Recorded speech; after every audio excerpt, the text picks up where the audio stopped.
They think it's all over. The warriors head back empty-handed. The lioness returns to collect the cub she left earlier.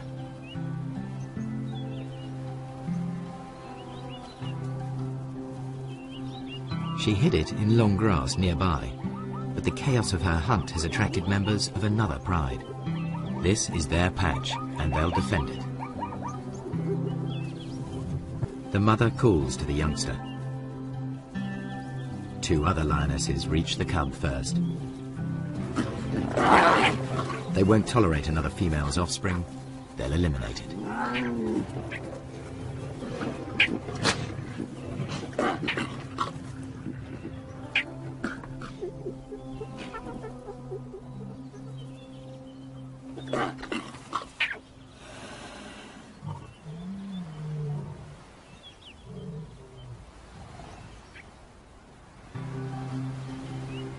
This is not about hunger. The corpse is left to the vultures and hyenas. The mother's life too is under threat. She's no relation. The pride will kill her if she stays.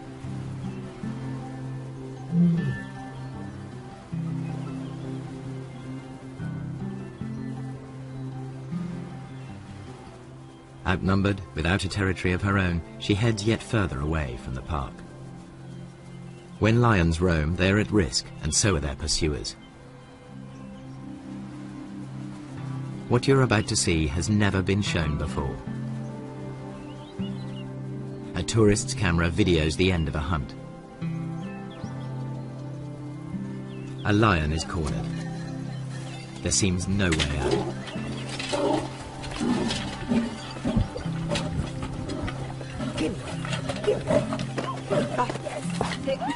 A warrior throws a spear.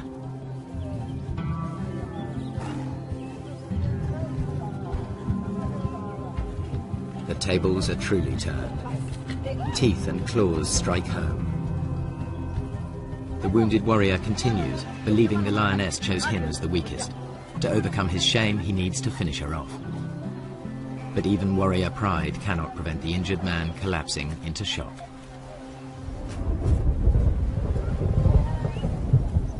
Meanwhile, the lioness dies of her wounds. She's wearing a radio collar, a park lion. Two different worlds clash. The Maasai collect a trophy, the scientists collect data. Each sees the lion in a different light. It's not a romantic, we like to live with wildlife kind of situation, but they never do something to the extent that if a lion is being a problem, they don't go out and try and kill every single lion that they can find in the entire area. I have great respect for them for tolerating them to such a great degree. In truth, the warriors have made a lethal mistake.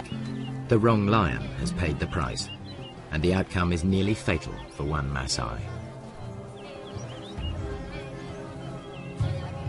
Were he to die on the spot, they would give him a warrior's rights and leave his bones to the night and the hyenas.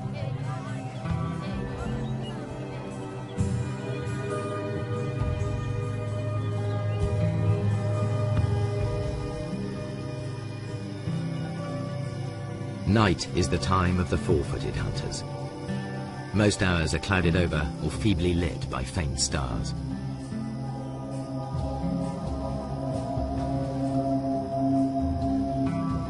On moonless nights, the Maasai only leave the safety of their bomas in groups. But there is no safety in numbers now for the grazers of the plains.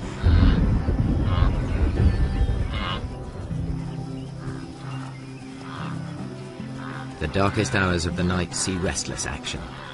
Animal hunters are about in numbers never seen during the day. Spooked, the herds of wildebeest, zebra and gazelle burst into panicky runs. They fear lions and hyenas are nearby, but only the camera can see them.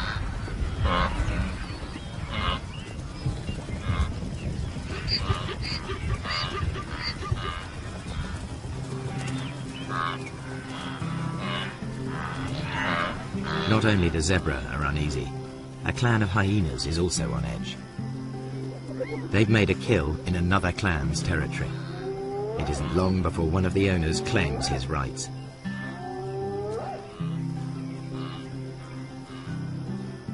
he calls for support from the other residents.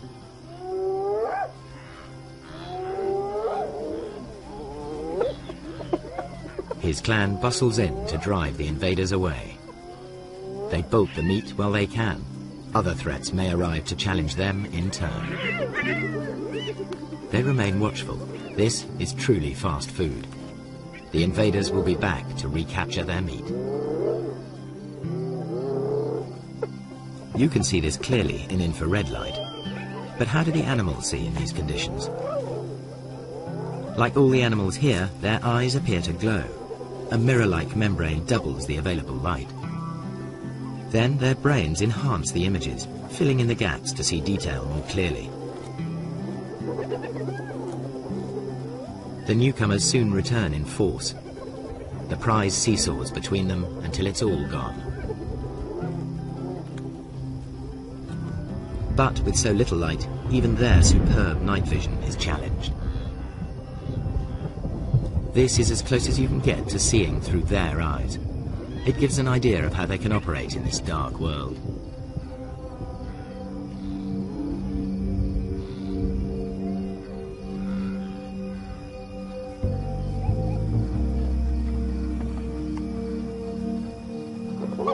The lions and hyenas continue their battles, as if unhindered by the darkness. Once again, the lions have stolen the hyena's kill, but they all appear to be able to see exactly what's going on.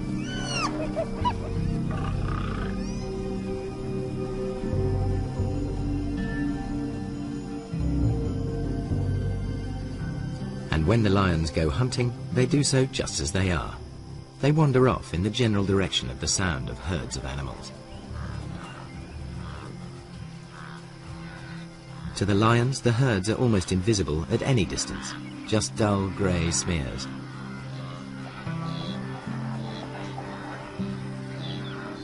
But they can locate the grazers easily by sounds and smell.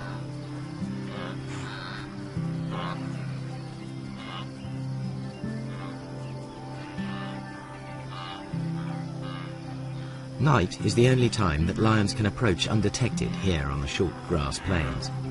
You are about to see for the first time how and when the lions of the Serengeti catch most of their food.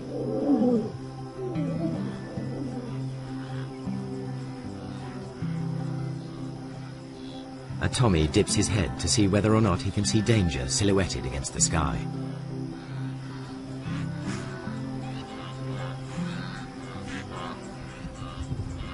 The circling lion is almost invisible.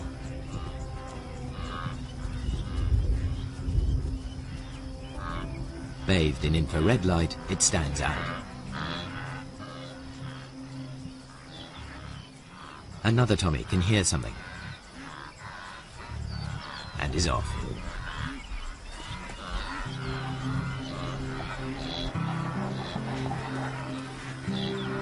The lion's game plan is always the same. Get close to the herds, then spread out. They don't need to make any effort to hide themselves. Only their footfalls give them away. And, because they're unseen, lions are no longer at a disadvantage as they approach their quarry.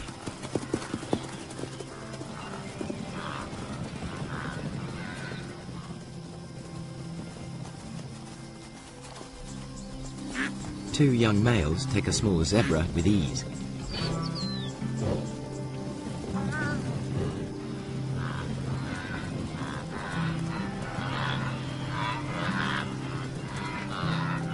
A lioness gives chase. A high kick lets her quarry escape.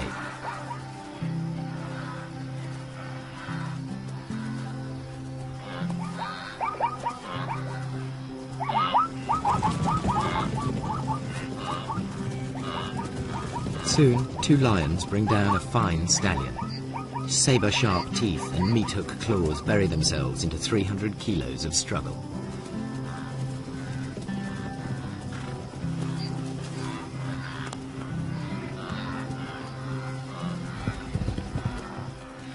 One lion grips the throat in a stranglehold, the other prepares to feed. Their ability to keep a grip on their prey in pitch darkness makes the kill possible. Everything the camera has disclosed comes together. The apparent competitors for the same food survive because there are times when one is more successful than the other. The animals hunt in different ways, by day and by night, and in differing light. These unique images show that the relationship between lions and hyenas is more complex than traditional pictures allow. The lions steal kills, and the so-called cowardly hyenas are often merely out to reclaim their prey.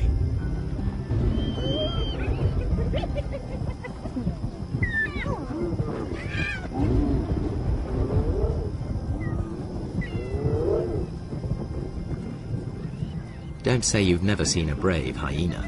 A thieving male lion is forced to take them on. The hyenas persist even though a single blow could be fatal. This frequent nighttime behavior has never been recorded before.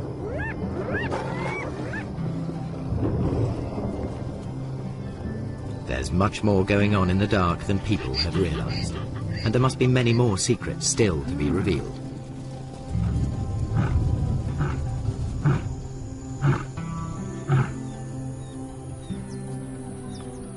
At dawn, the Maasai dismantle the thorns barricading the entries to their bomas. No lions or hyenas are to be seen outside. The killing fields of the night are transformed into places where cattle may safely graze.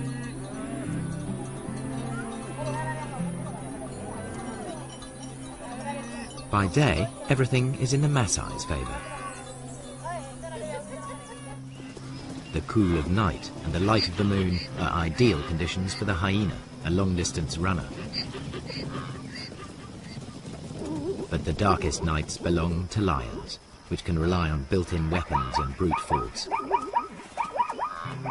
The truer picture that has emerged applies by day as well.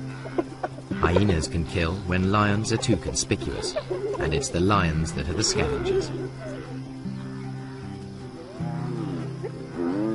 In the end, they don't so much compete as coexist, hunting in different ways and at different times. In the centuries that the Maasai have dwelt on the plains, they too have found a way of treading lightly on the land. Now, droughts and overpopulation bring challenges to their old ways. Within a decade, this cattle pasture will be covered with crops. Predators and herds will be gone, only preserved in the zoo-like national park. The warriors will step back into history, their culture bartered for bit parts in conservation and tourism. If the Maasai have a vital lesson to teach, it is that lions give meaning and purpose to their lives, worthy adversaries for warriors.